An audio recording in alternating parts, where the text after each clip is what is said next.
안녕하세요. 쉽고 빠른 모델링을 위한 스케치업 팁 웨비나에 참석해 주셔서 감사합니다. 저는 스케치업 팁스 웨비나를 진행하게 된 한국인프라 스케치업 엔지니어 이서진입니다. 오늘 웨비나는 트림블의 스케치업을 활용하여 모델링을 진행할 때 유용한 팁들에 대해서 설명드리도록 하겠습니다. 먼저 웨비나에 앞서 한국인프라에 대해 간단히 설명드리겠습니다. 저희 한국인프라는 스케치업 제품 공급 및 기술 지원, 교육, 아울러 BIM 컨설팅도 수행하고 있습니다. 오늘 설명드릴 스케치업 기능은 아웃라이너, 줄자 도구, 배율 도구, 다중 복사, 특정 위치에 붙여넣기, 고체 도구입니다. 스케치업은 여타 3D 모델링 프로그램에 비해서 인터페이스 및 조작이 간단합니다. 인터페이스가 간단한 만큼 기본 기능에 숨겨진 기능들이 많기 때문에 어떤 기능을 사용해 모델링을 진행해야 하는지 알지 못하면 작업 시간이 오래 걸리거나 모델링이 어려울 수 있습니다. 오늘 웨비나를 천천히 따라오시면 모델링 속도 향상 및 완성도에 도움을 받으실 수 있을 겁니다. 그럼 처음으로 설명드릴 기능은 아웃라이너 기능입니다.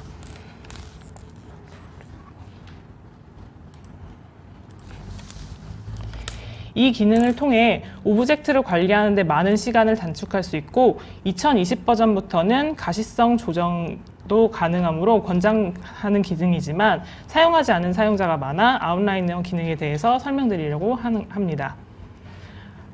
아웃라이너는 기본 트레이에 포함되어 있지만 켜져 있는 상태가 아니므로 창 탭에 기본 트레이, 아웃라이너에서 체크를 해줘야 기본 트레이에서 확인할 수 있습니다. 스케치업에서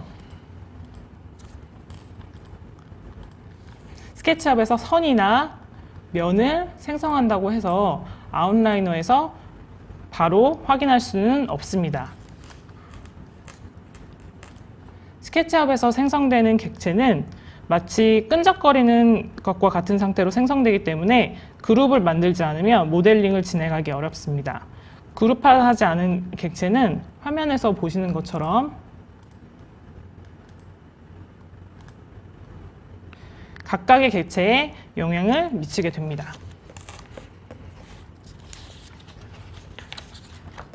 그러면 아웃라이너를 구성하는 오브젝트인 그룹과 구성 요소에 대해서 설명드리겠습니다. 그룹화하려는 객체를 트리플 클릭으로 선택을 한 후 하나는 마우스 우클릭하여 그룹으로 만들고 다른 하나는 트리플 클릭하여 마우스 우클릭 구성 요소로 만듭니다. 구성 요소로 만들고요. 그러면 그룹과 구성 요소를 만듦과 동시에 아웃라이너에서 오브젝트를 확인하실 수가 있습니다. 그룹 같은 경우는 아웃라이너에서 하나의 사각형 아이콘 모양으로 표시가 되고 구성 요소는 4개의 사각형이 모인 아이콘으로 확인이 됩니다. 아웃라이너에서 객체를 선택하게 되면 해당 객체가 화면에서도 선택이 되면서 여러 번 그룹화를 한 경우 편집할 때 모델에서는 여러 번 클릭하여 편집 모드로 들어갈 수 있는 반면 아웃라이너에서 선택하게 되면 선택 후 바로 더블 클릭하여 편집 모드로 들어갈 수 있는데 요거는 조금 이따가 다시 보여드리도록 하겠습니다. 네. 현재 이 모델은 아웃라이너에서 확인을 해보면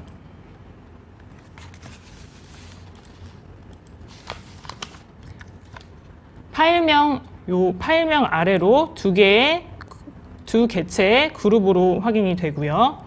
그룹 테이블을 확장시켜 보면 테이블 상판 컴포넌트와 그룹으로 생성된 다리 그룹 보이시죠? 그룹으로 생성된 다리 그룹 지금 이렇게 선택이 되는 게 보이실 거예요. 그리고 컴포넌트 테이블 그룹을 확장시키면 테이블 상판 컴포넌트와 컴포넌트로 생성된 다리 그룹을 확인하실 수가 있습니다. 이렇게 각각 선택이 되는 게 확인이 되실 겁니다. 다리 그룹을 드래그하셔서 파일명 아래로 가져가서 드랍하면 더 이상 두 개의 개체는 같은 그룹이 아님을 확인할 수 있으시게 되고요. 이렇게 드래그 드랍을 이용해서 개체를 원하는 그룹으로 이동시킬 수가 있습니다. 다시 다리 그룹을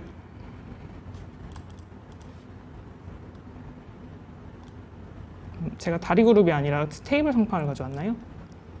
네, 다리 그룹을 그룹 테이블로 다시 가지고 와서 컴포넌트와 그룹의 차이에 대해서 조금 더 알아보도록 하겠습니다.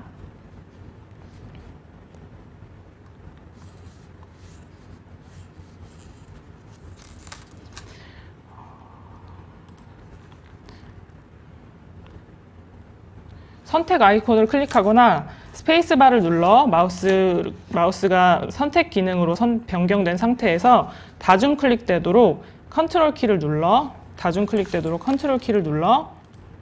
컴포넌트 테이블도 함께 선택을 한 후 복사를 해서 2개 정도 더 놓도록 하고요.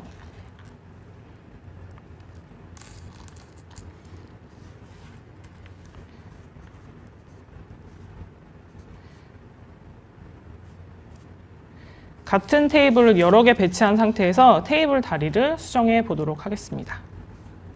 이렇게 보시면 여기 지금 테이블 다리에 제가 이렇게 빗금을 그어놨는데 그룹으로 들어가서 지금 확인을 하셨을까요? 혹시? 여기 제가 지금 그룹으로 만든 테이블이 있는데 이 그룹을 더블 클릭해서 들어가고 그러면 상판과 다리 그룹으로 나눠져 있는 게 보이시죠? 근데 저는 지금 수정하고 싶은 게 이 다리 그룹이기 때문에 이 다리 그룹으로 다시 들어가서 이 다리 그룹 내에 이 다리를 다시 더블 클릭해서 편집 모드로 들어가신 다음에 그때서야 이제 요 편집할 수 있는 상태가 되는데 여기 아웃라이너에서 보시면 자, 그룹에서 다시 나오시고 아웃라이너에서 그룹을 클릭하게 되면 바로 그 다리가 선택이 되고 그거를 더블 클릭하면 바로 편집할 수 있는 상태가 되니까 아웃라이너를 잘 사용을 하시게 되면 훨씬 더 모델링을 하시는데 빠른 속도로 진행하실 수 있게 되겠죠. 그래서 제가 요거를 수정해 보도록 하겠습니다. 제가 빗금을 그어놨기 때문에 이렇게 선이 그어지고 있나요?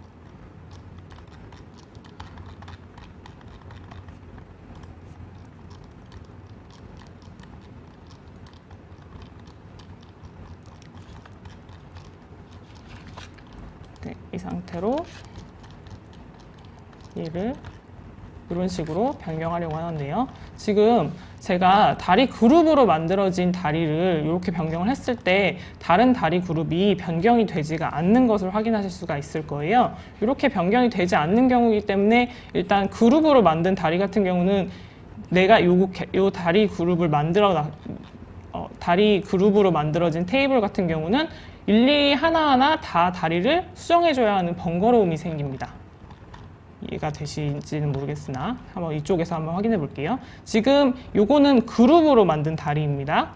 다시 한번 이쪽을 한번 클릭을 해보면 얘 같은 경우는 여기 보시면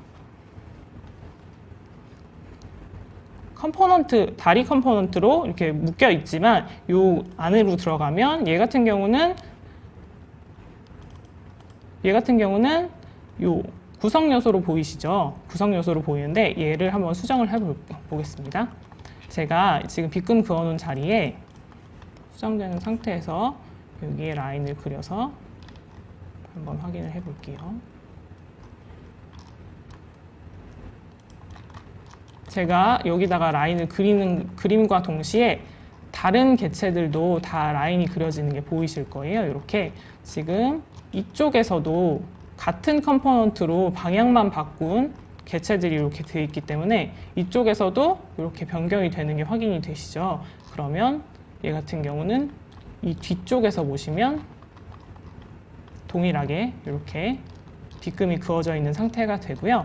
제가 얘를 한번 이렇게 모델링을 다 진행을 해 보겠습니다.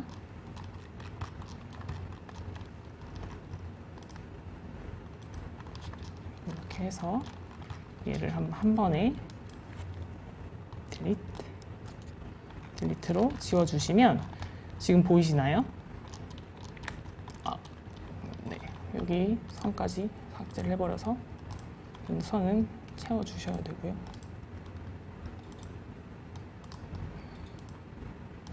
네, 이런 경우에는 사각형을 그려주시면 됩니다. 일단 요거는 지나가도록 할게요. 일단 이렇게 다리 컴포넌트로 만들어진 경우는 제가 하나만 수정을 진행을 하더라도 이 다른 객체들도 다 같이 수정이 되기 때문에 훨씬 더 편리하게 수정이 가능하다고 말씀드리고 싶었던 내용인데요. 네, 일단 좀 모델링이 제대로 되지 않은 점은 조금 사과를 드리겠습니다. 그리고 컴포넌트 수정할 가능성이 있는 객체는 구성 요소로 만들어야 반드시 구성 요소로 만들어야 나중에 수정하실 때 편하시기 때문에 이 구성 요소와 그룹의 차이를 이해하고 유의하여 모델링을 진행을 하시면 같은 객체를 여러 번 수정하시는 그 번거로움은 피하실 수 있기 때문에 이렇게 작업을 진행하시도록 하시면 좋겠습니다. 그리고 다음으로 설명드릴 가장 유용한 기능 중에 하나인 줄자 도구에 대해서 설명을 좀 드리도록 할게요.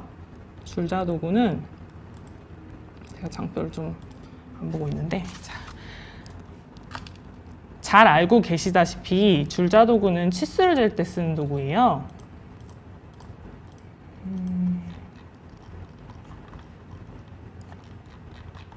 치수를 잴 때 쓰는 도구입니다. 그런데 객체가 보이지 않는 상태가 지금 돼 있어서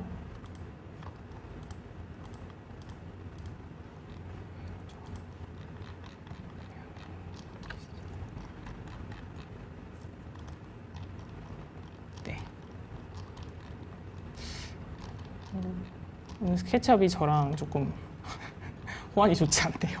자, 줄자 도구를 이용해서 치수를 잴 때는 줄자 도구 여기서 클릭을 하셔서 줄자 도구를 클릭을 하시거나 아니면 단축키 T를 눌러 줄자 도구를 생성하시면 되는데 이렇게 화면에서 마우스 커서가 이렇게 줄자 모양으로 바뀐 게 보이시죠? 이런 상태가 됐을 때 첫째 제가 지금 길이를 재고 싶은 부분의 첫 번째 점을 클릭을 하고 두 번째 점을 클릭하기 전에 이렇게 마우스를 이렇게 갖다 대면 이렇게 툴팁으로 150mm 이렇게 표시가 되죠. 그런데 이거를 클릭을 하게 되면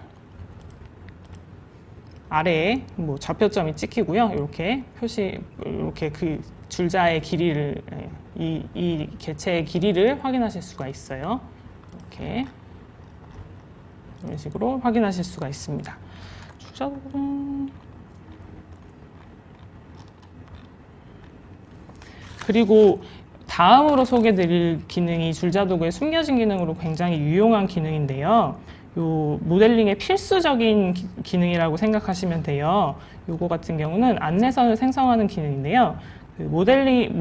지금 현재 모델에 지금 문이 들어있는 벽에 대한 모델이 있는데 이 모델의 벽 두께를 한번 재어볼게요.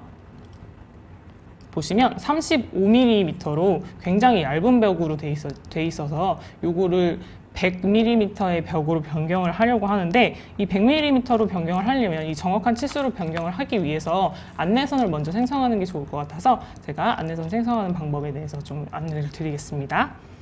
벽이 시작하는 위치의 선을 참조하여서 100mm 안내선을 만들어야 되기 때문에 요 벽이 시작하는 위치를 클릭을 하시고 지금 이렇게 참조선이 Y축 방향에 그 축 방향이 표시되는 게 보이시죠? 초록색으로. 이렇게 초록색으로 나타나는 거를 잠궈 놓으려면 키보드 화살표 키로 왼쪽 방향의 키를 누르시게 되면 이렇게 잠금이 돼요. 제가 어느 쪽으로 움직여도 Y축 방향으로만 움직이게 돼 있어요. 이 상태가 됐을 때 여기에서 100을 입력을 하시게 되면 제가 여기에서 여기까지의 길이가 100인, 정확히 100인 그 참조선을 만들어 놓은 거고요. 이 상태가 되면 제가 이 벽을 100으로 만들기가 굉장히 쉬워지는데 이 벽을 푸시풀 기능을 이용해서 이렇게 마우스를 이렇게 가져가면 한번 다시 재어볼까요? 100mm의 벽으로 생성이 된 것으로 확인이 되고요. 이쪽도 마찬가지로 만들어줘야겠죠. 그 상태는 이걸 푸시풀로 만들어줘도 되지만 이미 여기에서 푸시풀로 한번 그 푸시풀 치수를 기억해 놓고 있기 때문에 여기서는 더블 클릭을 하면 여기는 동일하게 100으로 이렇게 100인 벽이 생성이 됩니다. 이 상태에서 제가 이 문 위쪽에도 벽을 같이 만들어 주고 싶어서 어떻게 진행을 할 거냐면 여기서는 다시 한번 줄자 도구를 꺼내고 여기서 위로 향하는 참조선을 생성을 할 겁니다. 이 위에 보통 문의 크기가 2100이기 때문에 요 벽의 길이는 한 2300 정도로 주려고 하거든요. 그래서 요 위로 가야 되는데 지금 좀 이쪽으로 잘 안 되죠. 그래서 제가 위로 잠가 놓기 위해서 위로 향하는 키보드 키를 누르시게 되면 키보드 방향 키를 누르시게 되면 이렇게 제가 어느 방향으로 마우스를 움직여도 마우스가 위로만 향하는 상태가 되고요. 이 상태에서 200을 올려주시면 지금 200이 올라간 안내선이 생성이 되는 것을 확인하실 수가 있어요. 이 상태에선 다시 푸시풀 도구로 200만큼 올라가도록 이렇게 보시면 이렇게 선 위라고 나타나죠. 이 상태가 되도록 해서 클릭을 해주시면 200만큼 올라간 벽이 생성이 되는 거예요. 이 상태에서 이쪽도 동일하게 해줘야겠죠. 아까도 말씀드렸다시피 푸시풀 같은 경우는 이전에 했던 치수를 기억하고 있기 때문에 여기서 더블 클릭을 진행을 하게 되면 동일하게 올라갑니다. 이 상태에서는 당연히 이쪽 벽도 막아줘야겠죠. 이런 경우에는 여기서 라인을 생성해서 여기서 이쪽까지 벽을 생성해 주고요. 불필요한 선은 그때그때 지워주시는 게 좋다는 거 알고 계시죠? 나중에 한꺼번에 지우려면 굉장히 오랜 작업이 되기 때문에 이렇게 지워주시면 됩니다. 근데 제가 안내선을 지금 현재는 2개 정도밖에 생성을 안 했지만 안내선을 너무 여러 개 생성해서 내가 한꺼번에 지우기가 너무 어렵다 이런 경우가 분명히 있으실 거예요. 그런 경우라 그러면 우리 편집 탭에 들어가시면 여기 안내선 삭제라는 게 있어요. 요거 안내선 삭제를 클릭해 주시면 지금 제가 생성했던 모든 안내선이 모두 삭제되는 것을 확인하실 수가 있어요. 이런 경우에는 그러니까 안내선이 굉장히 많았던 경우에 내가 안내선을 다 같이 지우고 싶다. 그럴 때 막 그 지우개 툴로 이렇게 하나씩 지우시기 힘드시잖아요. 그런 경우에는 이렇게 편집해서 안내선 삭제를 클릭하셔서 지워주시면 훨씬 간단하게 모델링이 되시겠죠. 그리고 다음으로 줄자 도구에서 중요한 기능인 크기 변경 기능입니다. 크기를 조정하는 기능도 있는데요. 줄자 도구에는 제가 지금 가져온 거는 DWG 도면이에요. 그 DWG 도면을 스케치북으로 불러와서 전환 설계를 진행하는데 도면의 기능을 제가 이렇게 확인해 봤더니 4mm예요. 도면 기둥이 4mm인 도면은 모델링하기가 굉장히 맞지도 않고 저희가 이거는 원하는 방향이 아니기 때문에 이렇게 진행할 수는 없고 이러면 저희가 요거를 수정을 해줘야겠죠. 근데 요거를 수정을 하려면 하나하나 다시 그려야 되냐? 그게 아니고요. 우리가 도면을 불러오게 되면 이거는 그룹으로 지정이 돼 있어요. 그래서 그룹으로 지정이 돼 있기 때문에 그룹을 더블 클릭해서 편집할 수 있는 모드로 들어와 주셔야 돼요. 편집할 수 있는 모드로 들어오시면 알고 계시죠? 여기 내가 편집할 수 있는 쪽은 이렇게 점선으로 이렇게 표시가 되고 처음 편집할 수 없는 애들은 이렇게 좀 그레이 아웃되는 그런 걸 확인하실 수가 있죠. 그거 알고 계시죠? 그건 기본적으로. 근데 이런 상태로 만들어서 편집할 수 있는 상황으로 들어오신 다음에 줄자 도구를 다시 꺼내서 얘를 첫 점과 끝점을 한번 클릭해 주시는 거예요. 근데 제가 첫 점과 끝점을 클릭했을 때 클릭하고 선이 생성이 돼도 뭐 상관은 없지만 일단 첫 점과 끝점을 클릭했을 때 제가 마우스를 조금 움직이니까 이 길이 쪽에서 이 줄자 도구로 쟀던 길이가 요 길이창에서 사라졌죠. 이 상태가 되면은 그 크기를 변경하실 수가 없어요. 그렇기 때문에 이 크기 변경 기능을 이용할 때는 마우스를 굉장히 조심스럽게 다뤄주셔야 돼요. 첫 점 클릭, 끝점 클릭하고 손을 떼셔야 돼요. 근데 제가 지금 좀 떨리는 관계로 접점과 끝점 클릭하고 손을 떼주세요. 완전히 떼주신 다음에 이때 600, 제가 이 도면의 기둥을 600 x 600으로 제공하려고 그리려고 하거든요. 그러면 제가 요 한면의 길이가 600이 되어야 되겠죠. 그래서 600을 입력을 하고 엔터를 클릭합니다. 엔터를 누릅니다. 엔터를 누르게 되면 활성 그룹 또는 구성 요소 크기를 변경하시겠습니까? 라는 팝업 창이 나타나고요. 이때 제가 아니오를 누르면 당연히 뭐 변경되는 게 없겠죠. 근데 변경을 할 거니까 얘를 한번 클릭을 해볼게요. 그러면 도면에서 사라져 보이네요. 어디 갔을까? 한번 찾아볼게요. 네, 보시면 제가 요거 치수를 재어 놨던 게 600으로 변경된 게 보이시죠? 여기 보셔도 다른 면도 600으로 동일한 길이기 때문에 600으로 변경이 됐고요. 다른 개체들도 같은 비율로 이렇게 수정이 된 게 확인이 되실 거예요. 아까는 4mm였기 때문에 같은 해당 미리만큼 요 다른 개체들도 굉장히 작았는데 지금 같은 경우는 600만큼 600만큼 크기 변경을 한 모델이기 때문에 다른 객체들도 그 동일한 비율로 조정이 됐다는 걸 확인하실 수가 있을 거예요. 네, 이렇게 진행을 하시면 되고요. 크기 변경 같은 경우는 지금 이렇게 진행을 하시고 크기 변경에는 또 조금 유의하셔야 될 점이 있는데 제가 이렇게 모델을 두 개를 하나 만들어 봤어요. 얘는 지금 X축이 100이고 Y축이 200인 그룹 직사각형이고요. 얘 같은 경우는 50 x 56 직육면체인데요. 얘는 다 선택을 해보면 그룹으로 되어 있는 게 확인이 되시죠. 제가 이 그룹 밖에서 얘 크기를 좀 수정을 해볼게요.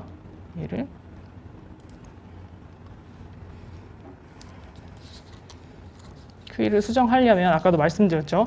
클릭하시고 두 번째 점 클릭하시는데 손을 떼셔야 된다고.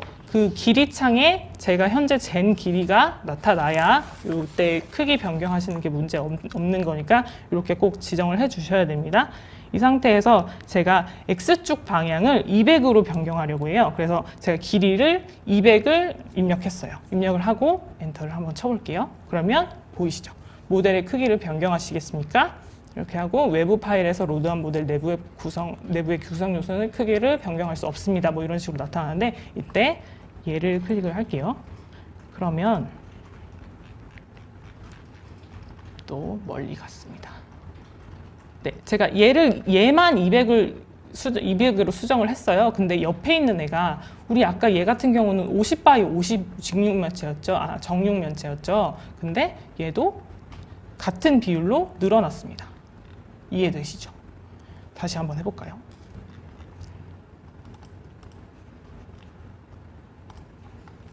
다시 100입니다. 100인 경우에 다시 얘 같은 경우는 50으로 한번 100을 길이를 재주고요. 50으로 변경하려고 한다. 엔터. 그러면 이렇게 팝업창 나타나고 얘를 클릭을 하시면 개체 찾는 게 어렵네요. 제가 개체를 다 장면을 찍어놨었는데 사라졌어요. 네, 개체가 이게 50으로 변경된 게 확인이 되시죠? 아까 200 높이였는데 100 높이로 변경되는 거. 그리고 우리 아까 50 x 50짜리 정육면체가 25 정육면체로 변경이 된 걸 확인하실 수가 있어요. 요런 것들을 조금 이렇게 나는 내가 원하는 객체, 내가 지금 수정하려고 하는 객체만 변경하고자 한다. 그런 경우에는 어떻게 진행을 해야 되냐면 요 그룹이잖아요. 그룹 내로 들어가셔야 돼요. 그룹 내로 들어가셔서 지금 얘를 편집할 수 있는 상태가 되신 거예요.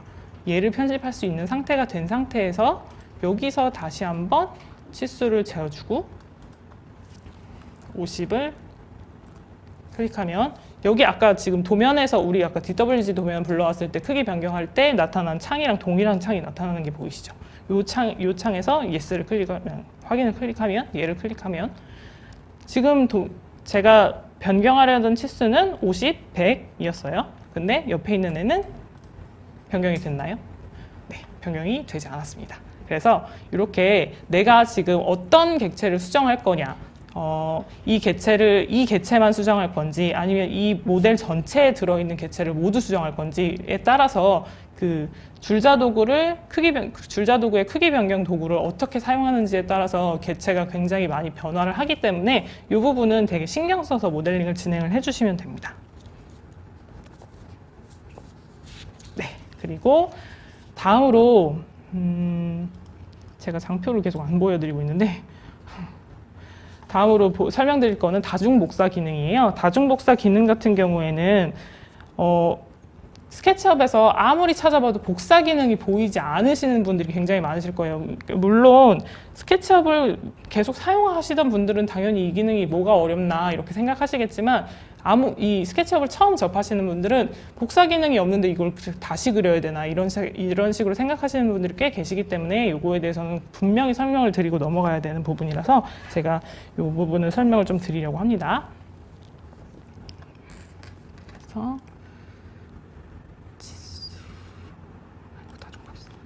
네, 다중복사 모델을 조금 확인을 해 보시면 제가 의자를 하나 그려놨어요. 그 의자 같은 경우, 이 의자 같은 경우는 폭이 430입니다.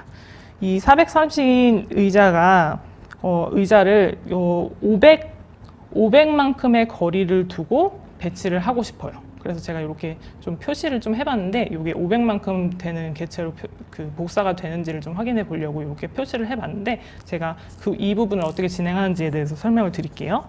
개체를 먼저 선택을 하시고 이동 도구를 클릭하시는 거예요. 이동 도구가 지금 큰 도구 막대에서는 이렇게 사방으로 향하는 화살표 모양의 아이콘으로 되어 있는데 요거 단축키는 M입니다. M으로 클릭을 하시고 지금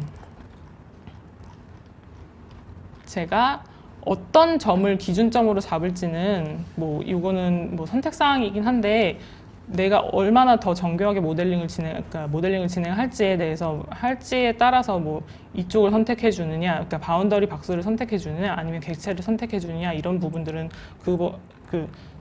사용하시는 사용자분들께서 다 고려를 하셔가지고 사용을 하셔야겠죠. 저 같은 경우는 지금 여기다 그냥 요 바운더리 박스를 클릭해서 이동을 시켜 볼게요. 제가 이동을 시키면 보이시겠지만 얘는 진짜 이동만 되는 툴이 돼요. 근데 이 이동 툴이 아니라 저는 복사 기능을 말씀드렸잖아요. 그 복사를 진행을 하시려면 여기서 컨트롤 키를 누르셔야 돼요.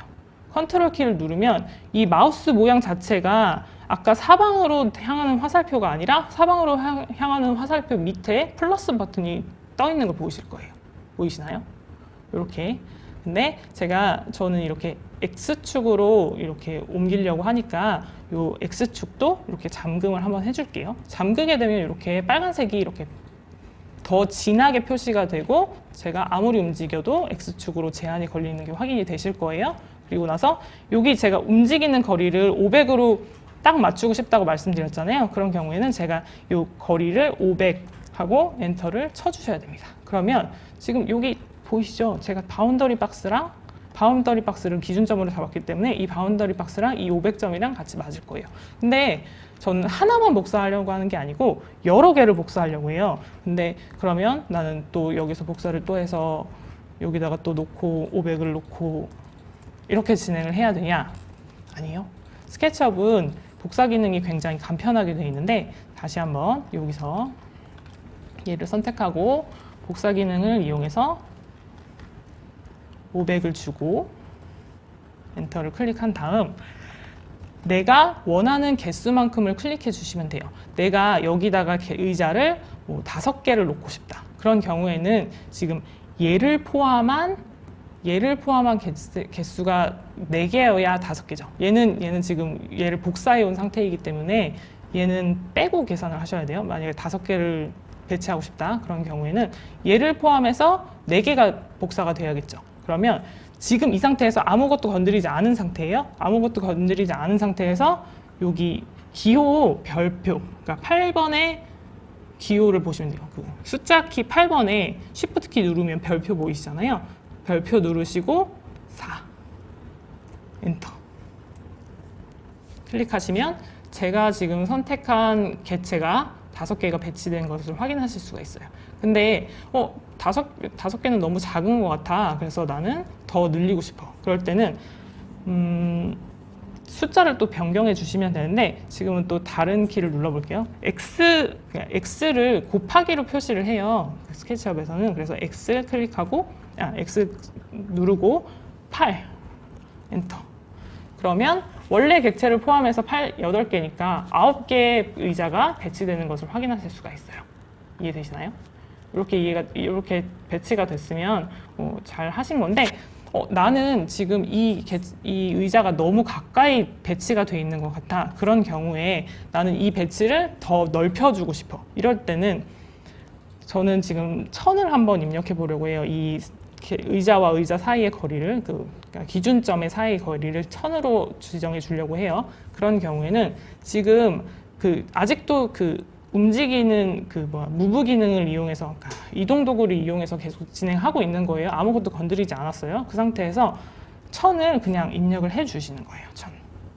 1000. 여기 보이시죠? 아래에 보시면, 여기 아래쪽 보시면 1000을 입력을 했어요. 1000을 입력하고 엔터를 클릭을 해 주시면 풀려버렸네요. 네. 다시 한번 500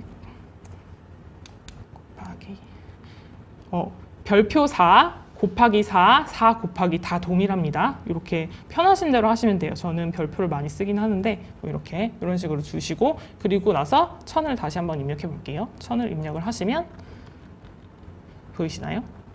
이렇게 개체가 우리 기준점을 잡았던 거에서 여기까지 거리가 1000으로 변경이 되는 게 확인이 되시죠? 이렇게 해서 다중복사를 진행을 하시면 됩니다. 이해가 되시겠죠? 네. 그래서 이렇게 다중복사는 선형으로 된 다중복사는 이렇게 진행을 하시면 되고요. 그리고 다중복사 기능 중에 요거를 분할해서 나누는 기능이 또 있어요. 이런 기능에 대해서 또 다시 한번 설명을 드리면, 지금 얘 같은 경우는 난간이라고 생각을 해주시면 될 것 같아요. 제가 요 밑에 판을 하나 그려놓고 난간 기둥을 한번 그려봤어요. 그러니까 난간 기둥을 한번 그려봤는데, 얘를 여기까지 배치해서 이렇게 동일한 개체가 이렇게 왔으면 좋겠는데, 요거를 어떻게 진행을 해야 되냐? 그러면 이 개체를 다시 한번 복사를 해주면 좋겠죠. 얘를 클릭을 하고 이동 기능을 누른 다음에 복사를 하시는 거예요. 지금 여기 중심점이 잘 안 보이기 때문에 얘를 X선 모드로 해서 선택을 하시고 복사를 하시면 조금 더 쉽게 선택이 되시겠죠, 중심점이. 그래서 얘를 컨트롤 키를 눌러서 끝까지 복사를 한번 해볼게요. 이렇게 복사를 했습니다. 이 상태에서 전 이 안에다가 얘를 넣어야 되잖아요. 이 기둥을. 이 상태라 그러면 이 상태는 나누는 거예요. 이 선을 나누는 거. 그래서 이거는 슬래시를 키보드에서 누른 다음에 9를 한번 입력해 볼게요. 제가 9를 입력하는 이유는 지금 복사한 기둥까지 10개 기둥이 배치됐으면 좋겠다라는 이유에서 9를 입력하는 겁니다. 나누기 9 나누기 다 상관없어요. 슬래시 9 슬래시 다 상관없어요. 그렇게 입력을 하시면 되는데, 저는 슬래시 9를 입력해 볼게요. 엔터 클릭하면 전체적으로 10개의 기둥이 생성이 되는데, 나는 이건 너무 모자란 것 같다. 그런 경우에는 이제 다시 한번 14개. 14개를 입력하면 15개가 되겠죠, 당연히. 엔터를 클릭하시면 더 많은 기둥이 생성되는 걸 확인하실 수가 있을 겁니다. 이렇게 해서 이 선형 복사 같은 경우는 이렇게 해서 진행을 하시면 되고요. 그리고 회전형 복사에 대해서 조금 설명을 다시 드릴게요. X 모드는 끄고 여기 의자가 있습니다. 회전형도 마찬가지로, 선형과 마찬가지로 이 개체를 먼저 클릭을 하셔야 되고요. 개체를 클릭하신 다음에 우리 요 회전 도구는 Q, 단축 아이콘 Q입니다. Q를 선택을 하시고, Q 선택을 하시면 이렇게 마우스 모양이 이렇게 각도기 모양으로 변경된 게 보이시죠?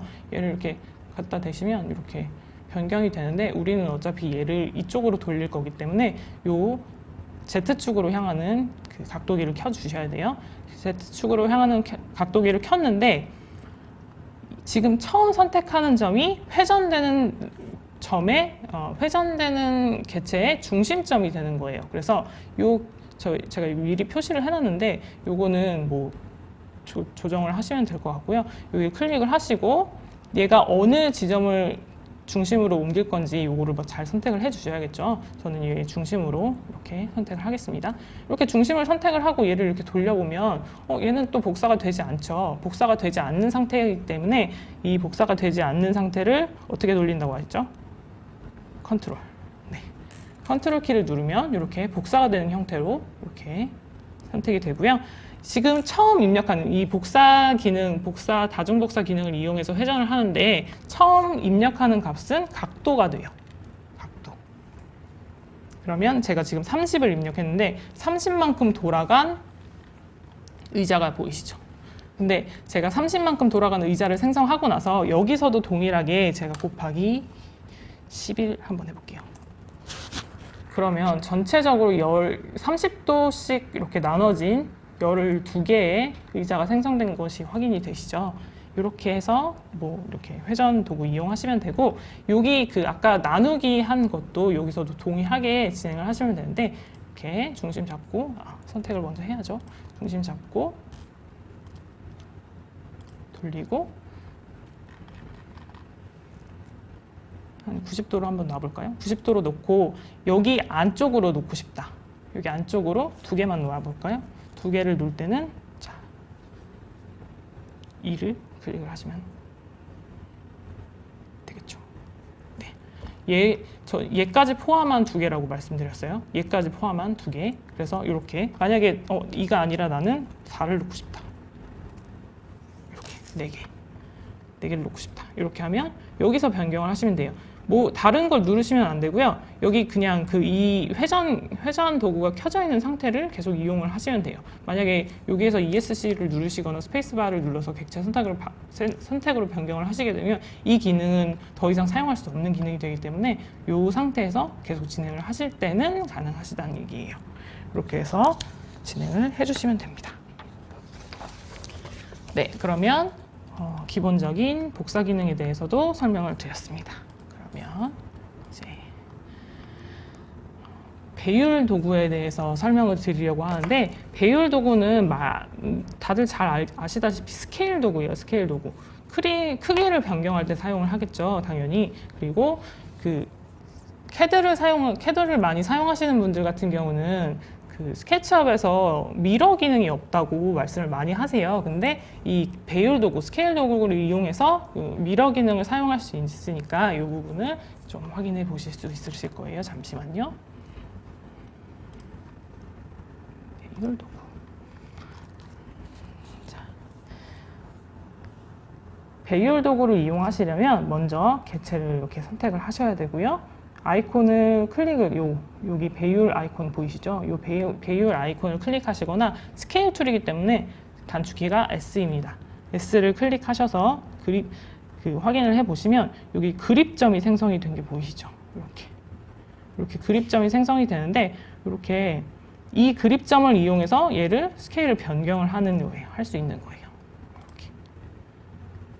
이런 식으로 만들 수가 있는데, 배율 기능을 실행하고 값을 입력을 하시면 기본적으로 배율 같은 경우는 기본적으로 처음 입력하는 값은 배율이에요. 보시면 여기 제가 요거를 2배로 한번 키워볼게요. 지금 요 아래 보이시죠? 지금 여기 배율입니다. 여기 배율이 지금 현재는 1이에요. 근데 저는 뭐 5로 하고 싶다. 그러면 5배 배율에 5배 크기에 아까 그 상자보다 5배 큰 상자가 다시 생성이 됐죠. 이렇게 배율로 지정을 하실 수가 있어요. 근데 그러면 요거는 배율로만 이용을 할 수가 있냐? 스케일 툴은, 스케치업에서 스케일 툴은 배율로만 이용할 수 있냐? 그건 아니에요. 한번 확인해 볼게요. 자, 지금 여기 문이 있어요. 현재 모델링 되어 있는 문의 높이는 2100mm예요. 근데 제가 요거를 2300mm로 변경하려고 합니다. 문 개체를 선택하고 배율 도구를 활성화 시킬게요. 그리고 저는 지금 높이만 움직이려고 하는 거잖아요. 그렇기 때문에 이쪽 가운데 여기 보이시죠? 파랑 배율 반대점 이 정보 이렇게 가운데 점을 클릭을 할 거예요. 여기를 클릭을 하시고 요거를 움직일 건데 지금 현재도 보이시죠? 1.2, 1.11배, 1.15배 이렇게. 근데 제가 이게 당연히 지금 같은 경우는 현재 같은 경우는 치수를 정확히 알고 있지만 내가 이게 1.5배인지 1.17배인지 알 수가 없잖아요. 그런 상태에서 요거를 어떻게 2300으로 정확히 입력을 하냐? 그럴 때는 자, 입력값을 2300을 주시는데 2300만 주시는 게 아니라 단위까지 써주세요. 2300mm 그리고 나서 엔터를 쳐볼게요. 그러면 정확히 2300 높이의 문이 생성되는 걸 확인하실 수가 있죠. 그래서 이런 식으로 배율, 스케일 도구가 배율만이 아니라 길이나 내가 원하는 치수로 입력을 하실 수가 있어요. 이거는 뭐 피트나 뭐 그런 것도 다 상관없으니까 그 치수, 단위에 맞는 그 기호만 넣어주시면 됩니다. 만약에 센티미터를 하고 싶다 그러면 센티미터로 넣으시면 되고요. 뭐 미터도 가능하시고 이런 식으로 해서 넣으시면 됩니다. 그리고 이쪽을 보시면 지금 얘 같은 경우는 제가 구성 요소로 만들어 놓은 애예요. 구성 요소로 만들어 놨는데 이 구성 요소로 만든 아이를 왜 두 개를 놨냐 하면 스케일 변경을 할 때 지금 이 동일한 구성 요소거든요. 얘를 복사해서 이쪽 구성 요소로 놨기 때문에 얘는 동일한 애예요. 보시면 제가 얘를 수정하는 쪽으로 들어가 볼게요. 수정하는 쪽으로 들어가 보면 얘 같이 이렇게 변경되는 거 보이시죠? 그렇기 때문에 얘는 같은 구성 요소라고 생각을 하시면 돼요. 근데 제가 얘를 스케일 도구를 이용해서 변경을 해볼게요. 이렇게 이런 식으로. 지금 같은 구성 요소인데도 얘 변경이 안 되는 게 확인이 되시죠? 요 변경이 안 되는 이유는 얘가 그룹 밖에서 수정이 이루어지고 있기 때문이에요. 그래서 얘는 그룹 밖에서 뭐 모양을 이동하시게 되면 요거는 뭐 이렇게 회전을 하신다든지 회전을 하셔도 전혀 상관이 없죠. 뭐 이렇게 동일하게 생성이 되는데 얘가 만약에 그룹 안에서 변경이 된다. 만약에 지금 얘 같은 경우를 제가 좀 변경을 해보려고 하는데 이 두 개를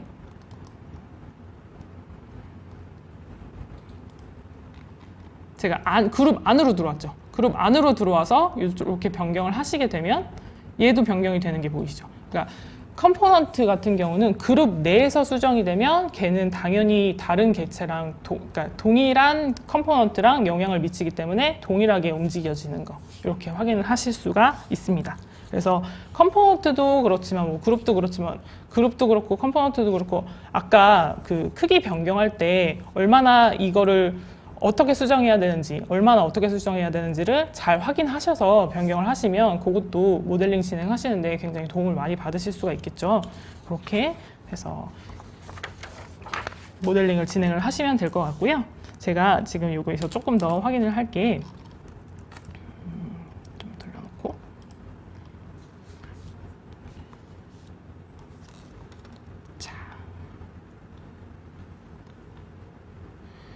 이렇게 보시면 제가 요거를 한번 스케일 지금 요 문 프레임만 선택을 했어요. 문 프레임만 선택을 하고 스케일 툴을 이용을 해서 이렇게 움직여 볼 텐데 제가 이렇게 대각선으로 돼 있는 애는 이렇게 클릭한 건 아니고 이렇게 마우스를 가져가 보시면 균일 배율 반대점 정보라고 돼 있어요. 근데 이름 자체에 내 균일이 들어가 있기 때문에 얘 같은 경우는 여기 한 점이 고정돼 있고 균일 배율로 이렇게 움직이는 게 보이시죠? 근데 다른 그립점을 한번 잡아 볼게요. 제가 이렇게 빨강, 파랑 배율 반대 여기를 한번 잡아 볼게요. 요거 같은 경우는 제가 마우스를 이렇게 움직이면 균일한 배율로 이동하지가 않아요. 이런 상태에는 내가 균일한 배율로 이동하고 싶다라고 할 때 이런 이 다른 그 배율 위치라도 균일하게 이동을 하고 싶다 하실 때는 Shift 키를 눌러주시면 돼요. Shift 키를 눌러주시면 이 점마저도 균일하게 올라갈 수 있죠. 그러니까 요거는 지금 현재 요것만 적용이 되는 게 아니라 뭐 이렇게 빨강 녹색 배율 이쪽도 이렇게 막 움직이는데 균일 배율로 움직이고 싶다 그럴 때는 Shift 키. 이해가 되시죠? 이렇게 해서 사용을 하시면 될 것 같고요. 그리고 아까 말씀드렸던 미러 기능에 대해서 좀 설명을 드릴게요. 얘 같은 경우는 집을 하나 불러왔는데 얘 3D 웨어하우스에서 하나 불러왔습니다. 얘를 지금 저 같은 경우는 이쪽으로 이 문이 이쪽으로 나 있으면 좋겠어요. 완전 그러니까 미러 기능을 이용하는 거죠. 미러 기능을 사용하고 싶은데 그러면 모델링을 다시 진행해야 되냐? 그게 아니고요. 얘를 먼저 선택을 하셔야겠죠? 그 상태에서 배율 기능을 다시 한번 클릭을 해주시고 얘를 여기 저는 지금 이 문이 이쪽으로 갔으면 좋겠다고 말씀드렸잖아요. 그러니까 이 반대편으로 갔으면 좋겠다고 말씀드렸잖아요. 그래서 그 미러 기능이요. 그래서 여기를 그 가로 중간 부분 선택 빨강 배율 반대점을 클릭을 하시고 이 반대쪽으로 움직여 주시는 거예요. 반대쪽으로 움직여 주시는데 이게 쭉 그냥 넘어가면 안 되고 여기다가 배율을 -1으로 입력을 해 볼게요. 그러면 제가 이거를 복사를 해서 하는 게 조금 더 확인이 쉬우시겠네요. 이 상태에서 배율을 클릭을 하시고 여기서 -1 엔터. 아이고. 보이시나요? 제가 일일이 다 하나하나 방향을 바꿔줄 필요 없이 이렇게 미러 기능으로 미러 기능으로 이렇게 이 문을 반대쪽으로 변경해 준 거 보이시죠? 요게 근데 여기만 진행이 되는 게 아니라 얘 같은 경우도 이렇게 복사를 해 놓으시고 얘를 배율로 -1 저 지금 보셨나요? 여기 녹색 배율 반대점 정보 여기를 클릭했어요. 여기를 클릭하고 이쪽으로 -1 한번 가볼게요. 그러면 이 선을 중심으로 반대쪽 미러 기능을 사용한 객체가 생성이 됐죠. 그 건물이 생성이 됐죠. 이렇게. 그래서 미러 기능도 간단하게 이용하실 수가 있는데 나는 다 복사해서 놓는 게 아니라 그냥 이 개체를 그냥 이 상태 그대로 반대쪽으로 옮기고 싶다 하실 때가 있을 거예요. 그런 경우에는 어떻게 진행하시냐면 클릭을 하시고 다시 스케일 도구 클릭하신 다음에 이 빨강 배율 반대점 정보가 선택될 때 여기에 컨트롤 키를 눌러주시는 거예요. 컨트롤 키를 누르게 되면 우리 아까 여기 끝점에서 선택이 되는 게 아니라 중간점으로 변경이 되는 게 보이죠? 이거는 어느 쪽도 마찬가지예요. 어느 쪽도 마찬가지니까 이 컨트롤 시프트, 그러니까 스케일 도구를 이용할 때 컨트롤 시프트 이거 두 개 조금 확인 잘 해주시면 편하게 사용하실 수 있어요. 여기 컨트롤 버튼 누르시고 얘를 이쪽으로 다시 한번 옮겨 볼게요. 컨트롤 버튼 누른 상태에서는 배율을 입력할 수가 없어요. 그렇기 때문에 여기 그 아래에 단위창 잘 보셔가지고 -1이 됐을 때 마우스를 놔주세요. 그러면 얘랑 우리 아까 복사했던 미러 기능으로 복사했던 얘랑 동일한 모델이 생성된 게 보이시죠? 그리고 또 같은 기능으로 그러니까 저는 요거를 그냥 더 쉽게 반대쪽으로 옮기고 싶다. 그런 경우에는 얘를 선택을 하고 마우스 우클릭을 하시면 여기 대칭 이동 기준이라는 메뉴가 있을 거예요. 이 대칭 이동 기준에서 보면 그룹의 빨강, 그룹의 녹색, 그룹의 파랑 이게 뭐냐 하면 그룹의 빨강, 요 빨강선을 기준으로 얘가 미러 기능이 된다는 얘기예요.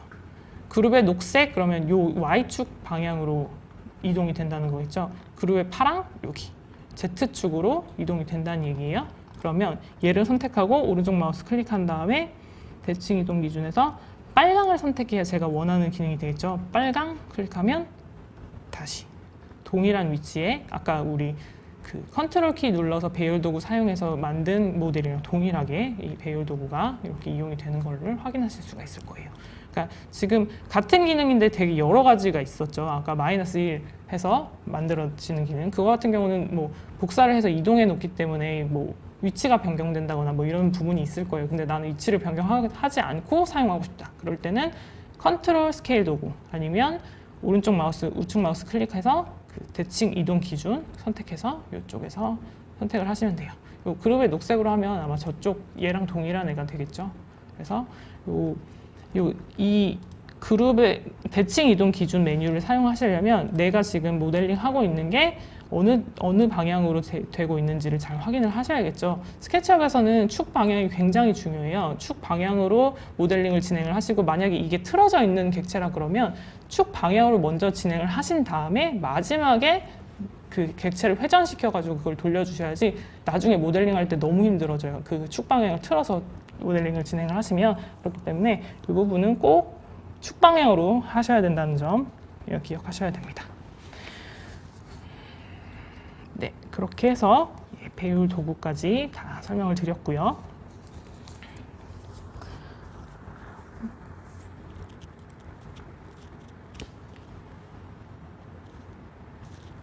제가 굉장히 빨리 진행을 하고 있는 것 같네요. 네, 일단 그러면 여기 보시면 이 다음 차트는 다음 챕터는 특정 위치에 붙여넣기라는 기능입니다. 여기서 보시면 아실 수 있으실지 모르겠지만 이 개체가 지금 지하철 개찰구인데요. 지하철 개찰구를 제가 모델링을 이렇게 진행을 했는데 다른 파일에 불러들여서 동일한 위치에다가 놓고 싶다 하실 때 이렇게 사용하실 수가 있어요. 이거는 굉장히 편리한 기능이기 때문에 조금 설명을 또 드릴게요.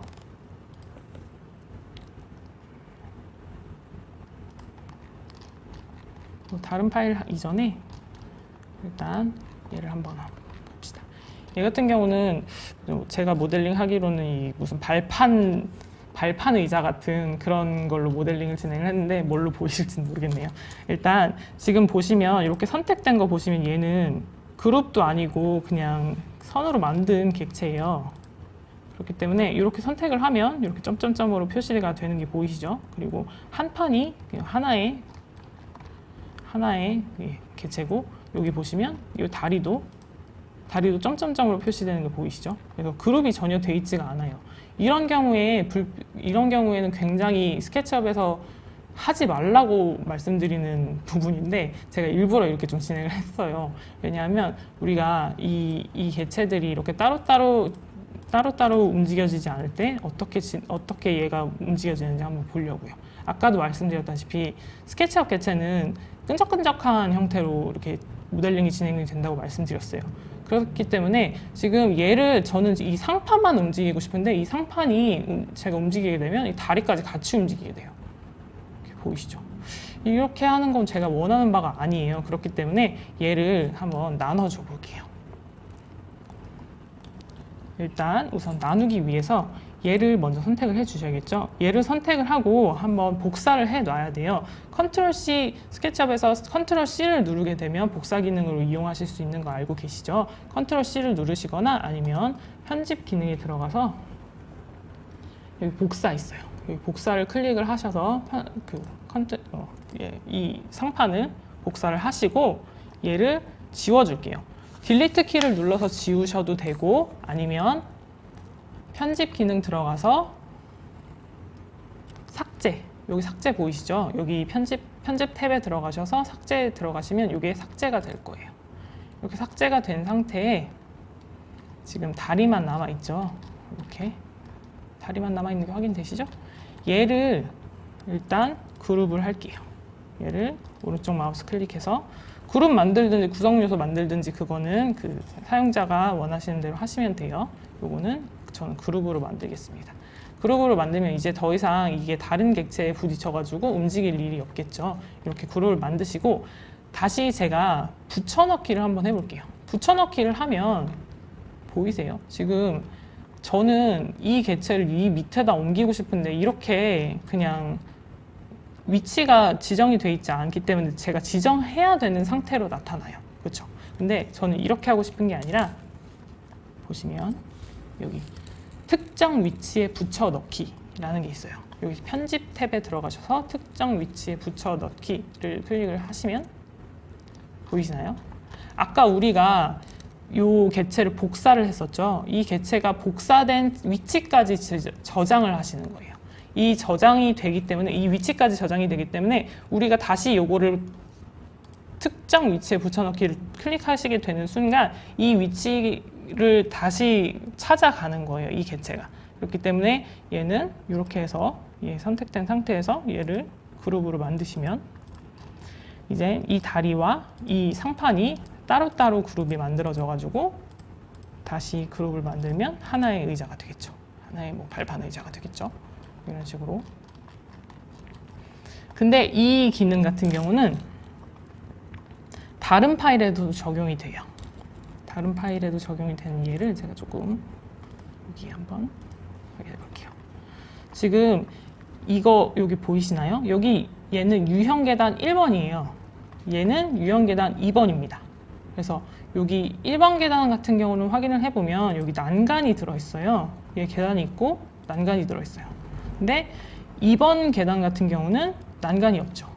근데 이게 만약에 같은 위치라 그러면 제가 이 계단의 난간을 여기다 그냥 붙여넣고 싶어요. 그럴 때 제가 얘를 컨트롤 C 해서 다음에서 컨트롤 V 하면 난간 위치가 제대로 지정이 안 됐기 때문에 정확한 위치에 지정이 안 되죠. 근데 이거를 여기서도 다른 파일임에도 불구하고 편집, 특정 위치 붙여넣기를 진행을 하게 되면 동일한 위치에 붙게 됩니다. 이게 같은 위치여야 된다는 거를 꼭 기억해 주셔야 돼요. 이게 만약에 얘는 잠시만요. 얘를 컨트롤 Z하고 얘를 다른 위치로 좀 이동을 해볼게요. 아이고,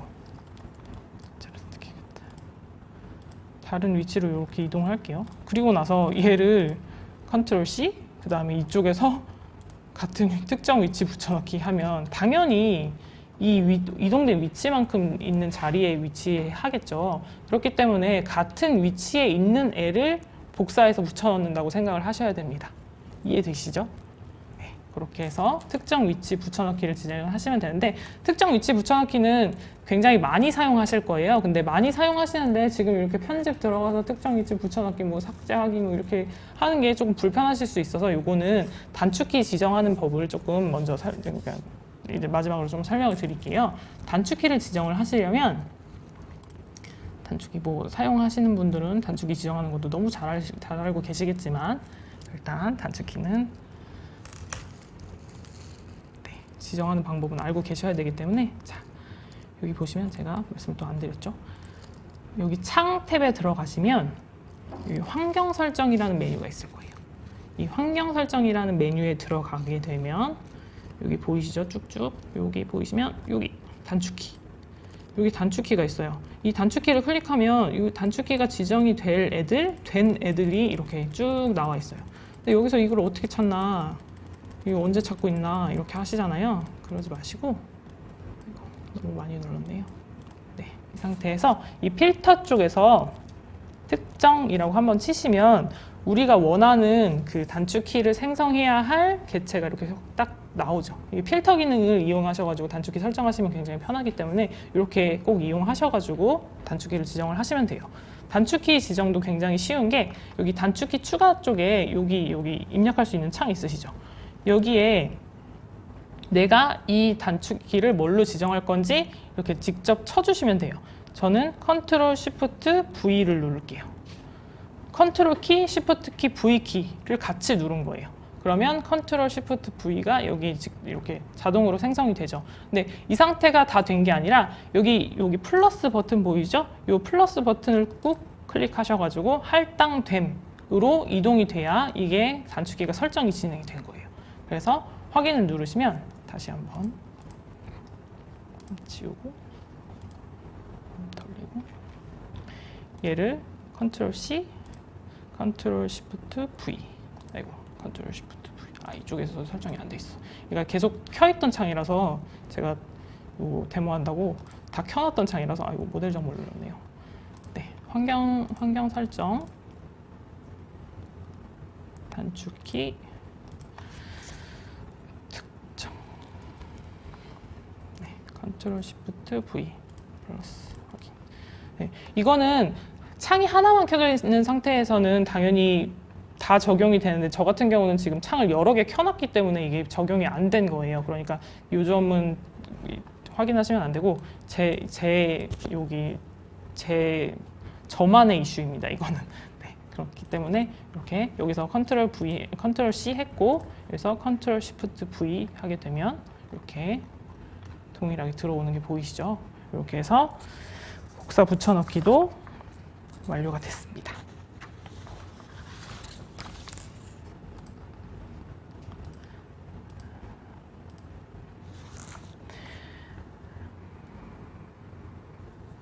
네, 그러면 마지막으로 설명드릴 기능인데요. 마지막으로 설명드릴 기능은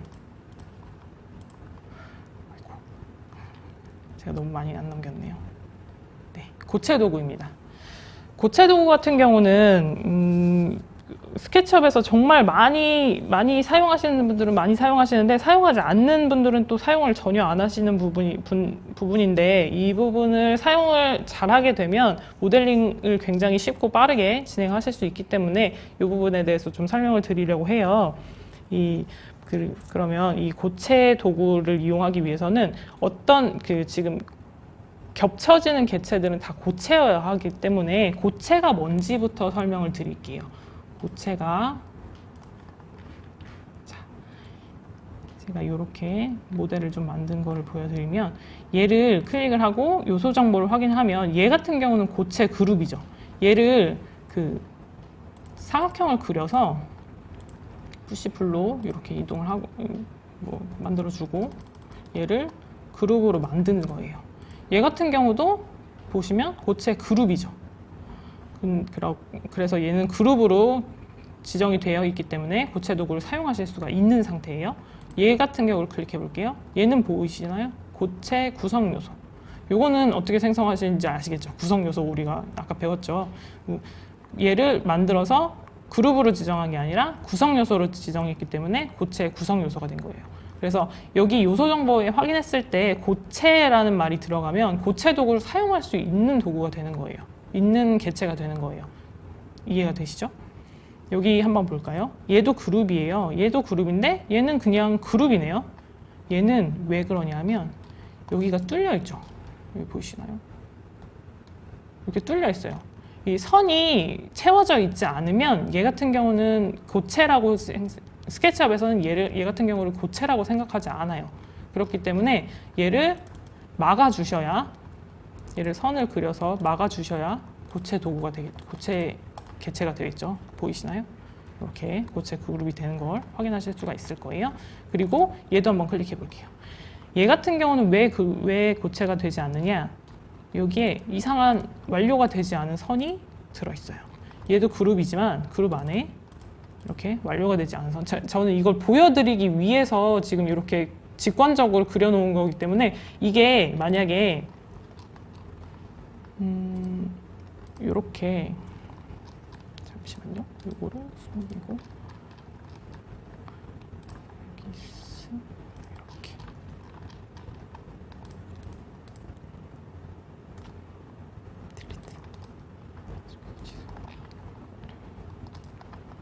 이렇게 된 상태라 그러면 얘는 고체인데 왜 고체가 아니지? 라고 생각하시는 분들이 계실 거예요. 아무리 봐도 고체인데 왜 고체가 아니지? 라고 했을 때 여기 보시면 다시 X선 모드로 보시면 여기 선이 들어있죠. 여기 완료되지 않은 선이 들어있어요. 어디도 붙어있지 않은 선이 들어있어요. 이런 상태가 되면 당연히 얘는 고체가 아니에요. 그래서 얘를 지워주셔야 고체가 되는 걸로 확인이 되실 거예요. 그리고 비슷한 경우로 보시면 여기도 완료되지 않은 면 이렇게 면이 들어있어요. 그러면 얘 같은 경우도 고체가 될 수 없겠죠. 그래서 이 면을 선택하고 지워주셔야 고체가 되는 걸 확인하실 수가 있죠. 그리고 얘를 좀 볼게요. 얘는 그룹이네요. 그룹인가? 얘는 고체예요. 두 개 똑같은데 왜 그룹이고 얘는 고체지? 자, 이런 경우에는 얘를 X선으로 한번 볼게요.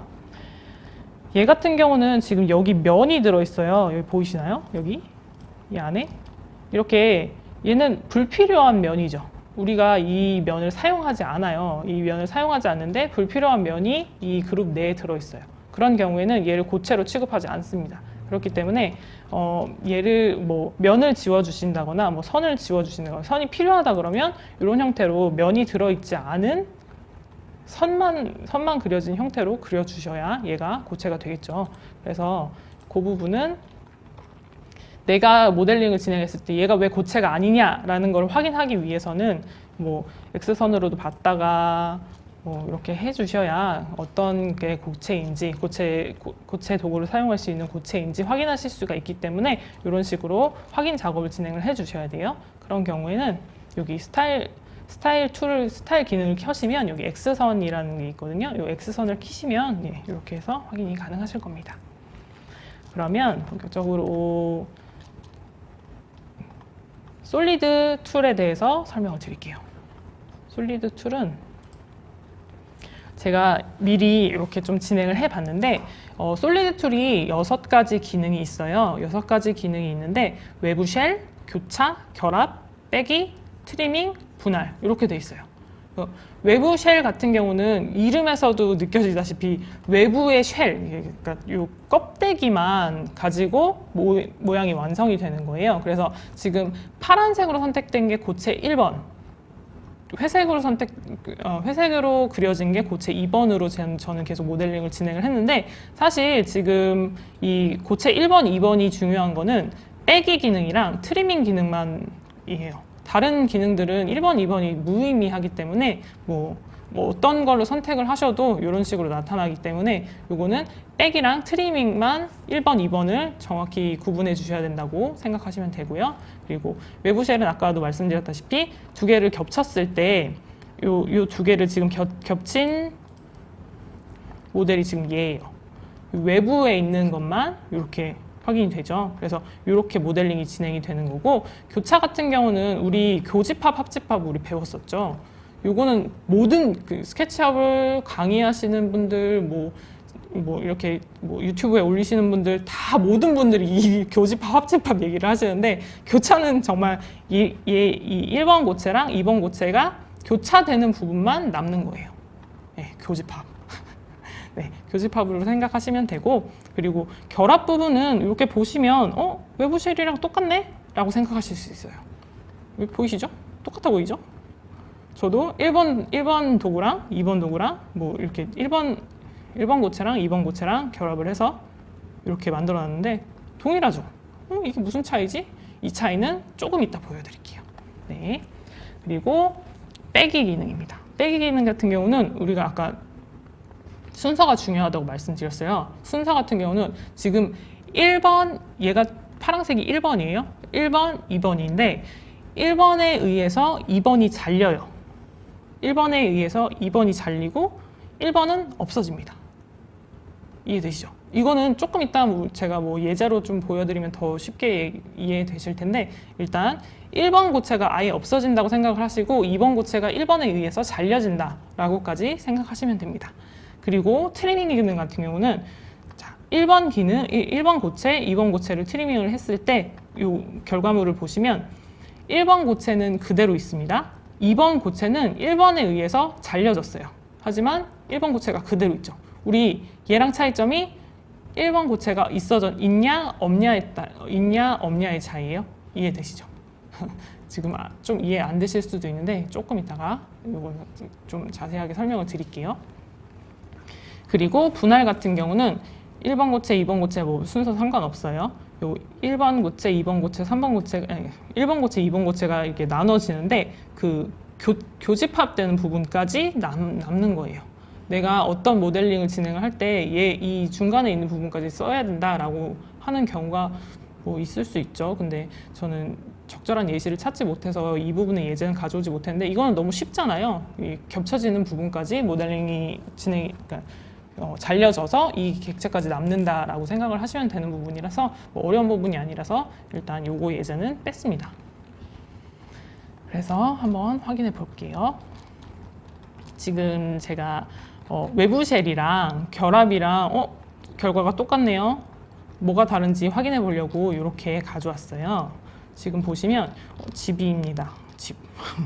집인데요. 여기 집을 이렇게 X선으로 한번 확인해 보시면 분명히 뭐 이렇게 모델링 하시는 분들은 절대 없겠지만 저는 이걸 뭐 자세히 보여드리기 위해서 이렇게 진행을 했어요. 뭐냐면 지붕 객체, 벽 객체, 그리고 요 바닥 객체에 요 테이블이 붙어 있어요. 이 테이블이 붙어 있는데 요 테이블이 바닥에 붙어 있는 모델링은 절대 없습니다. 절대 없으나 제가 요 차이에 대해서 설명드리려고 요 부분을 이렇게 좀 가져왔어요. 보시면 제가 요거를 고체 도구를 안 꺼내놨네요. 제가 꺼내놨구나.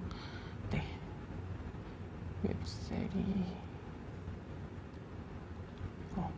외부 쉘 기능을 한번 이용해 볼게요. 외부 쉘을 클릭을 하고 제가 얘를 그룹으로 만들어놔서 이 안으로 들어가면 됩니다.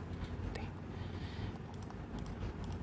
외부 쉘을 클릭을 하고 얘 클릭, 얘 클릭, 얘 클릭 보이시나요? 우리가 아까도 말씀드렸다시피 외부 쉘 같은 경우는 겉면만 모델링한 거를 가지고 남아 있는 거예요. 그렇기 때문에 겉면만 있어요. 지금 우리 아까 테이블 없어졌죠. 테이블은 이 외부 쉘 기능에선 사라지는 개체가 돼요. 근데 여기서 한번 볼게요.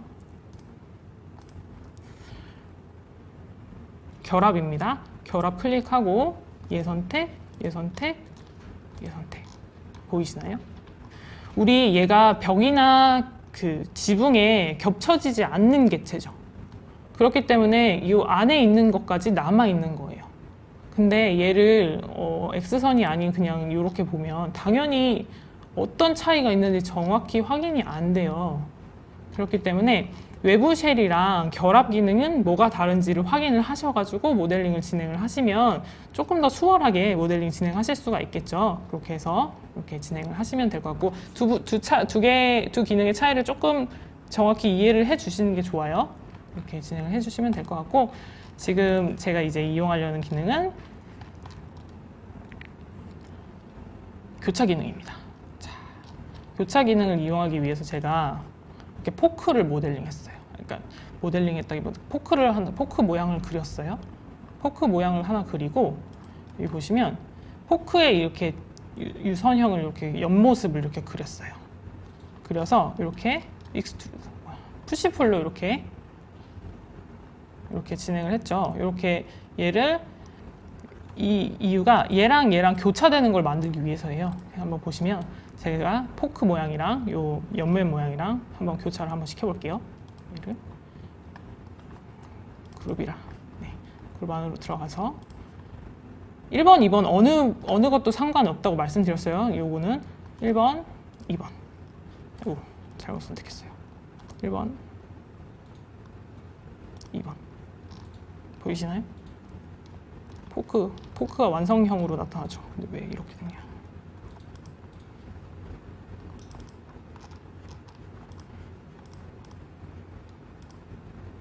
네, 포크를 다시 한번 얘를 1번으로 두고 얘를 한번 2번으로 둬볼게요.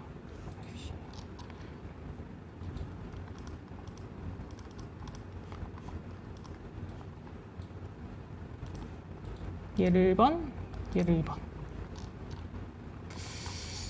좀 잘 선택이 안 되네요.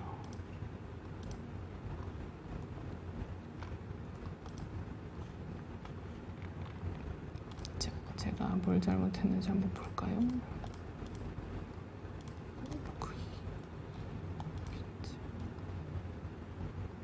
정확히 잘 선택을 했는데 자, 2번 원래 포크 모양이 제대로 나와야 되는데 포크 모양이 제대로 안 나오고 있네요.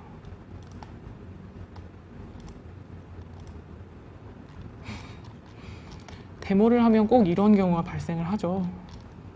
저도 자주 그러는데 오늘도 이러니 당황스럽네요. 원래 포크 모양으로 이렇게 유선형으로 이렇게 포크 모양이 이렇게 생성돼서 교차되는 게 나와야 되는데 제가 몇 번을 확인을 했는데도 요거는 괜찮았었는데 오늘따라 잘 되지가 않네요.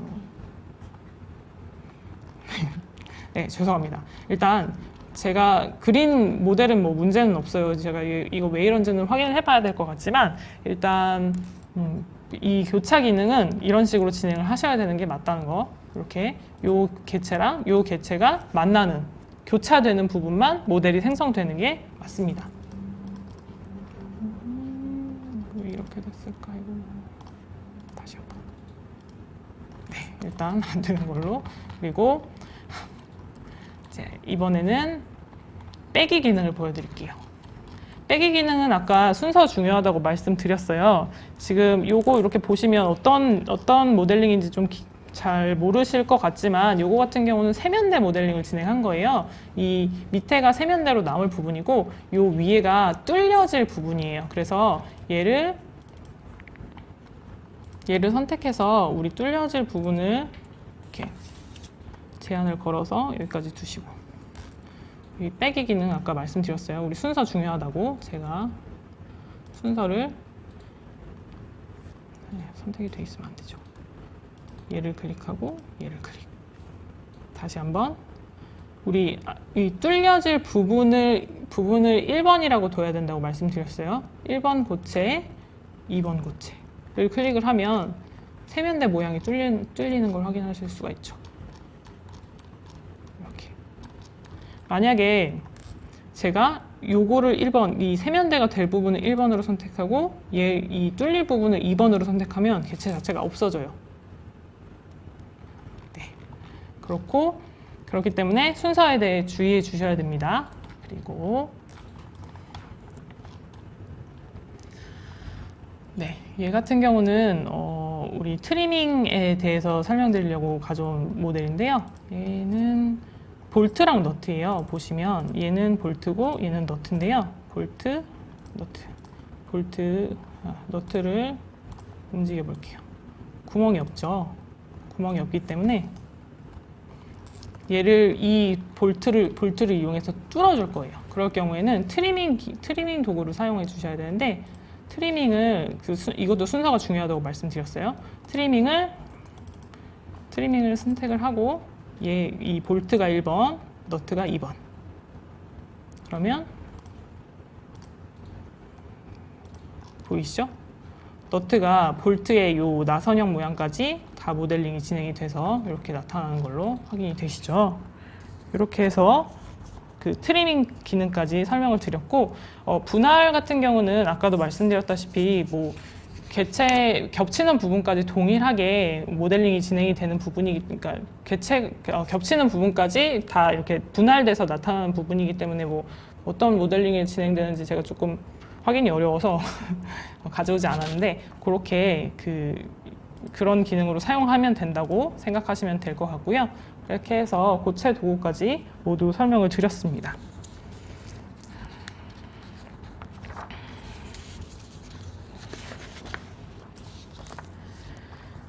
네, 그러면 분할 기능 이 고체 도구에 대해서도 잘 기억해 두시면 효과적으로 시간을 아끼는 모델링을 진행할 수 있으니까 꼭 확인해서 익숙해지도록 연습을 하시고 이 기능 같은 경우는 굉장히 많은 쪽에서 이용하실 수가 있어요. 뭐 바닥을 기둥을 놨는데 바닥을 안 뚫었다 뭐 이럴 때 뭐 겹쳐서 어떤 부분을 남겨야 되는지 뭐 이런 것들을 확인하실 수가 있잖아요. 그러니까 어떤 부분이 남고 어떤 부분이 뭐 없어지고 이런 것들을 확인을 하시면 어떤 기능을 이용하는지 어떤 기능을 사용해서 이 기능을 사용해야 되는지 뭐 이런 것들을 확인하셔가지고 사용하실 수 있는 기능이기 때문에 굉장히 유용한 기능이라고 생각합니다. 그러면 제가 준비한 웨비나는 여기까지고요. 제가 이제는 Q&A를 좀 받도록 하겠습니다. 안녕하세요. 되게 일찍들 들어오셨네요. 2시간 전에 막 들어오셨었네요. 안녕하십니까. 네, 반갑습니다. 제가 오늘 굉장히 많이 버벅거렸는데 죄송하네요. 질문이 있네요.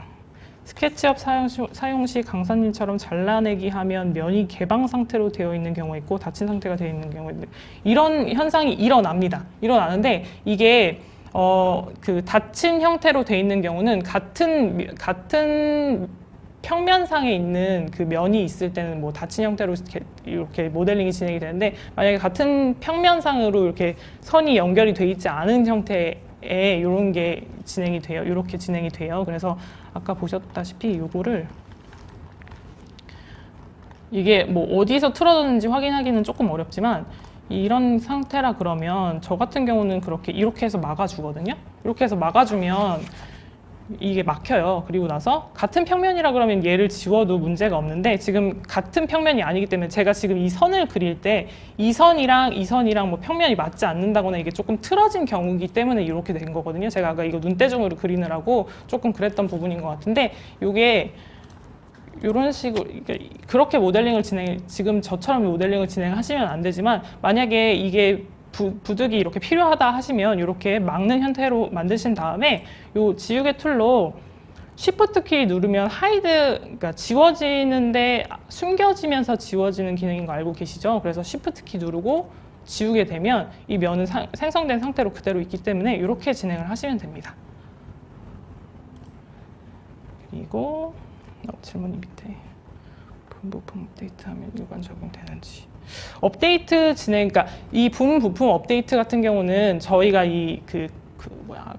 구성 요소로 만들게 되면 그게 구성 요소 같은 경우는 그 정보를 넣는 게 있어요. 넣는 창이 있어요. 요소 정보 보시면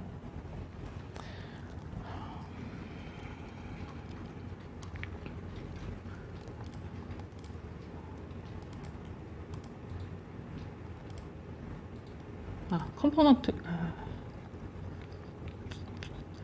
모델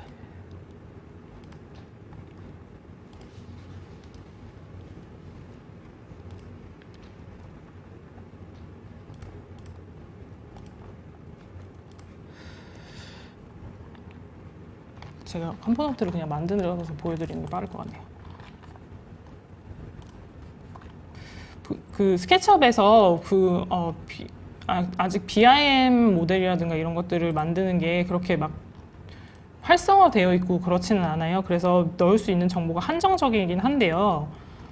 얘를 분해를 해서 다시 한번 모델링을 해볼게요. 얘를 트리플 클릭해서 컴포넌트로 만들 때 보시면 여기 고급 속성이라고 가격, 크기, URL, 유형 이런 게 넣을 수가 있거든요. 이렇게 넣으실 수 있는 상태의 요거를 넣으시면 되는데 이게 뭐 물론 이게 가격으로 카테고라이징 돼 있지만 여기에 뭐 다른 정보를 넣으신다거나 그게 뭐 회사 내부에서 뭐 결정된 부분이라든가 뭐 아니면 뭐 이런 것들이 있을 수 있잖아요. 그런 경우에 요거를 넣으시면 요거 같은 경우는 뭐 업데이트가 진행이 되겠죠. 근데 뭐 다른 정보를 넣으신다 그러면은 조금 어려울 부분이긴 할 것 같아요. 아직은. 네. 그리고 그룹과 컴포넌트를 효율적으로 사용하는 팁은 아까 기능 설명드리면서 말씀드렸던 것 같아요. 그래서 그 부분들은 잘 이용해 주시면 될 것 같고요. 패치할 때 사용 중에서도 가능한가요?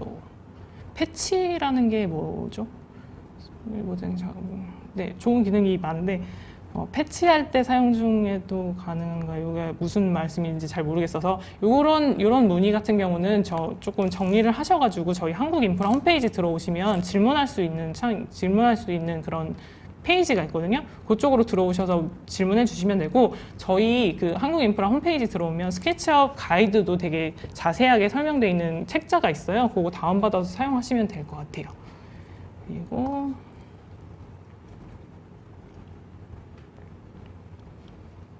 윈도우 사용 시에서 이런 문제가 없는데 맥에서는 개선되었다고. 근데 이런 부분 같은 경우는 이게 정말 케이스 바이 케이스거든요. 저희도 그 사용자분들이 뭐 정말 좋은 그래픽 카드를 사용하시거나 이런 분들도 되게 버벅거리시는 분들이 꽤 되세요. 저도 이 기술 지원하면서 굉장히 많이 받는 질문이긴 한데 근데 그런 부분에 대해서 제가 답변을 딱 정확히 드린 부분이 없어서 이거를 뭐 제가 뭐 트리몰 쪽에도 문의를 해봤는데 거기서도 딱히 뾰족한 답변을 주지는 못하더라고요. 그래서 뭐 맥에서뿐만 아니라 뭐 윈도우에서도 동일하게 뭐 정말 2080 RTX 2080인가요? 아무튼 엄청 좋은 그래픽 카드 사용하시는 분들도 굉장히 멈추시는 분들이 좀 계시더라고요. 그래서 이 부분을 어떻게 해결할 수 있을지는 저희도 뭐 트림블 쪽에 계속 문의를 넣어야 되는 부분이겠죠. 네, 그렇습니다. 스케치업 모델링을 하다 보면 객체를 가까이 확대했을 때 가려진 객체, 잘라진 것처럼 보이는데 이 부분 제가 지금 제 쪽에서도 지금 동일하게 발생했던 부분이 있어서 조금 보여드릴 수 있는데 지금 보이시죠? 이렇게 될 때는 여기 보면 범위 확대 축소라는 기능이 있어요. 요거를 클릭하게 되면 이제 정상적으로 출력이 되는 게 보이시죠?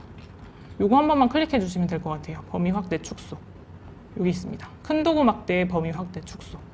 여기 보이시죠? 여기에서 클릭을 한번 해주시면 이렇게 문제없이 여기 보이실 수 있어요. 이거 무슨 오컬루전 컬링인가? 뭐 이런 부분 때문에 그런 것 같은데 그거는 저희가 스케치업 내에서 설정할 수 있는 부분이 있는 건 아니라서 이 부분으로 해결해 주셔야 될 것 같아요. 범위 확대 축소.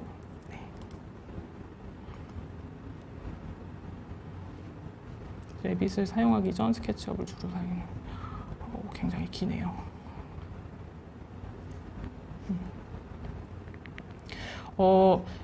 지금 현재 이제 스케치업도 이렇게 BIM 모델로 모델 솔루션으로 이렇게 진화해 나가고 있는 상황이고 구성 요소에도 이렇게 속성 정보를 넣을 수 있는 것들이 이렇게 이제 점차 들어가고 있어요. 그렇기 때문에 조금 이 부분 기다려 주시면 개선이 될 거라고 예상이 되고요. 언제쯤 될 거냐고 뭐 이렇게 물어보시면 저희가 딱히 드릴 말씀은 없으나 근데 점점 개선될 테니까 조금만 기다려 주세요.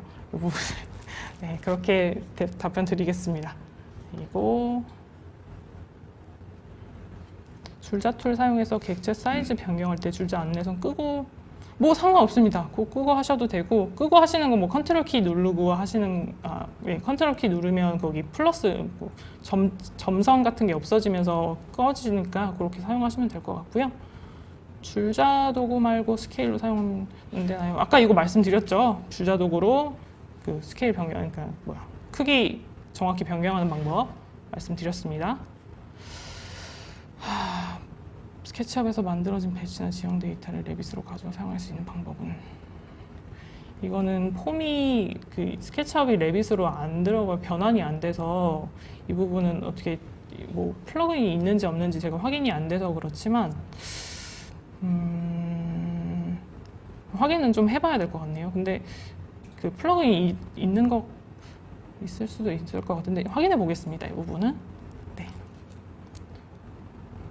최소 권장사항 이거는 조금 뭐 나중에 조금 뭐 시스템 리콰이어먼트라고 스케치업 시스템 뭐 사양 뭐 이런 게 찾아보시면 이거 나타나니까 이거는 조금 직접 확인해 주세요. 그리고 회전할 때도 임의 그리로 이거는 되는 걸 보여드렸고요. 질문들이 굉장히 많으시네요. 제가 이제 끝내야 될 시간인데 스케치업 파일 어도비 포토샵 3D 기능 호환이 되는지 궁금합니다. 스케치업 파일이요. 포토샵 3D요. 확인해 보겠으나 뭐 일단 스케치업에서 그 재질 쪽 사용하실 때 여기서 뭐 이렇게 스케치업을 연동시킬 수 있는 기능이 있어요. 그런 기능이 있긴 한데 그 부분을 말씀하시는 건지 모르겠으나 일단 그렇게 좀 넘길게요. 스케치업 용량을 좀 줄이시려면 그룹보다는 컴포넌트로 제작을 진행을 하셔야 돼요. 컴포넌트 같은 경우는 동일한 객체를 인스턴스로 적용을 하기 때문에 그 용량을 확실히 줄일 수가 있거든요. 그래서 그런 부분들을 진행을 하시면 그룹으로 만들 객체, 그러니까 여러 번 사용할 객체는 그룹보다는 컴포넌트로 만들어 주시는 게 훨씬 더 그 용량을 줄이시는 데 더 도움이 되실 거예요. 질문이 되게 많네요. 곡선 면을 만드는 방법이 있나요?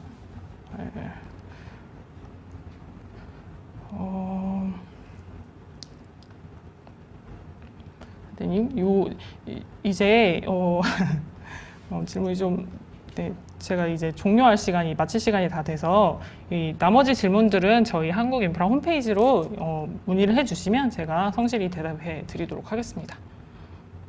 금일 자료 공유 가능합니다. 어디서 공유할 수 있을지 제가 확인을 해서 올려드리도록 하겠습니다. 네, 그러면 오늘 웨비나는 이렇게 마치도록 하겠습니다. 감사합니다. 수고하셨습니다.